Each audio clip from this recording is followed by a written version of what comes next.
There are many inventions of man that the world would be better off without, but undisputably, the most vicious and agonizing of these is that of war. World War I was the most brutal, horrific war of its time, and the battles fought will never be forgotten, especially that of Vimy Ridge to Canadians. The battle for Vimy Ridge was fought over 3 years by the French and British forces to no avail. It was then decided to let the Canadians and their tactics have a go at the ridge. With their new strategy of creeping barrage, they managed to overtake the ridge in 12 hours on Easter Monday, April 9th, 1917. Canada finally found a name for itself. It was now a nation. Canada, terre de nos.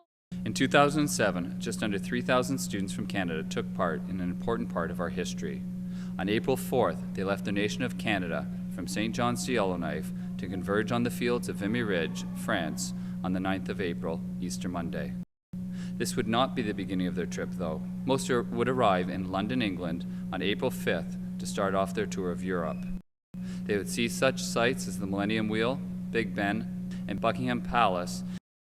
The students also spent an afternoon at the Imperial War Museum. There was much to be learned about the history of London and England and their involvement in the wars. After the students were done their 2 days in London, they were to board a train to Brussels, Belgium. There they witnessed the beauty of the countryside of Belgium, as well as the many chocolate shops Belgium had to offer. It was in Belgium that the students experienced the last post ceremony, a tribute to the fallen soldiers of Ypres.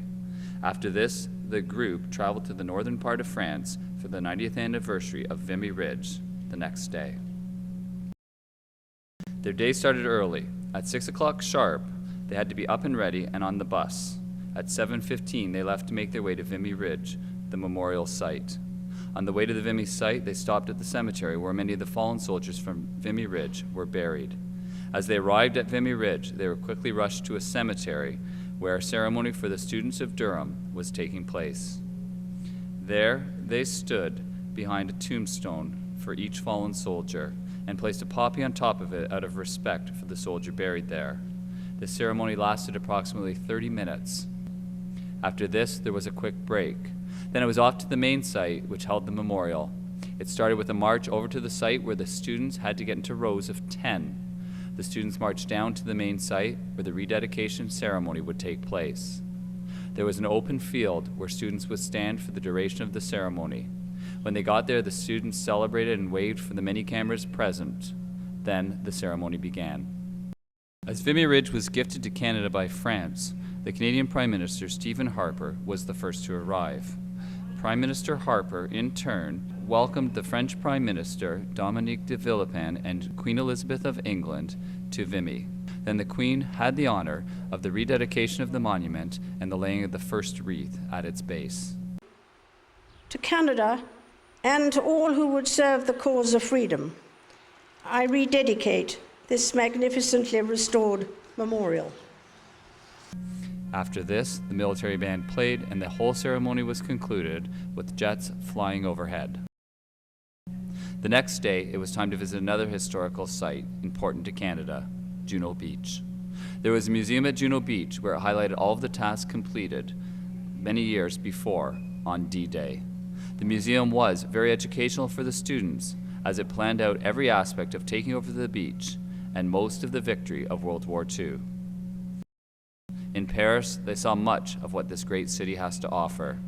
The students went to the Louvre to see the Mona Lisa, among other great works of art. Also, among the agenda was a trip to the second floor of the Eiffel Tower. The students' stay in Paris was short, as the agenda had them moving along to Germany the next day. The group arrived in Cologne, Germany by train. In this city, the students were allowed to take in the sights as well as some extensive shopping time. One of the first sites they visited was its wonderful cathedral.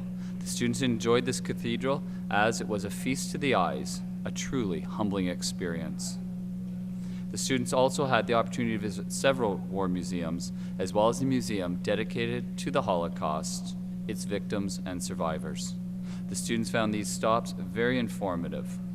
After the outing in Cologne, the students then embarked on their final destination to Frankfurt, Germany, through the Rhine Valley to their hotel rooms for their final stay in this great nation of Europe. For the next day, they would travel back to their homes in Canada. The goodbye was both a happy and a sad moment. The students were happy to be going home, but they were sad to leave behind Europe.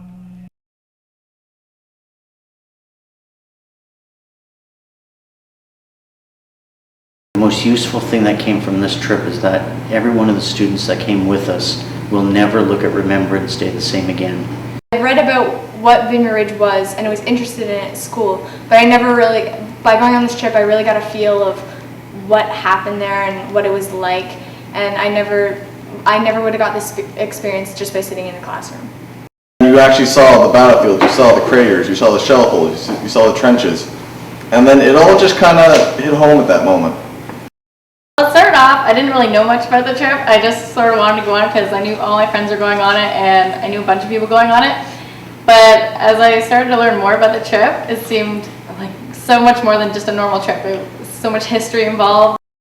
I decided to go on this trip because I really wanted to experience the place where Canada first proved themselves as a nation. You know, we've seen something that means so much to each of us now. The best experience was probably actually being at the ceremony itself, just because you were there, you were actually, it finally hit home that you were actually representing someone who had died who gave their life for this country. I'd have to say the best part would, one, be the food. The food is great because culture over there is completely different. Going to the graveyards was a really huge impact on the way I see things, because just seeing rows and rows of gravestones, some of them not even having names, was really huge on the way I see things. Every country we went to was so much different than the rest. Like going to London was so much different than like Paris and Belgium. There's so much history involved in every single place. I don't know if I have a favorite. Mine was spaghetti dinner and Easter in Bruges. That was number one. That was my best food experience. The best experience for me, there were two. First one was being at Ypres and them singing "O Canada." I've never been so proud to be Canadian in my life.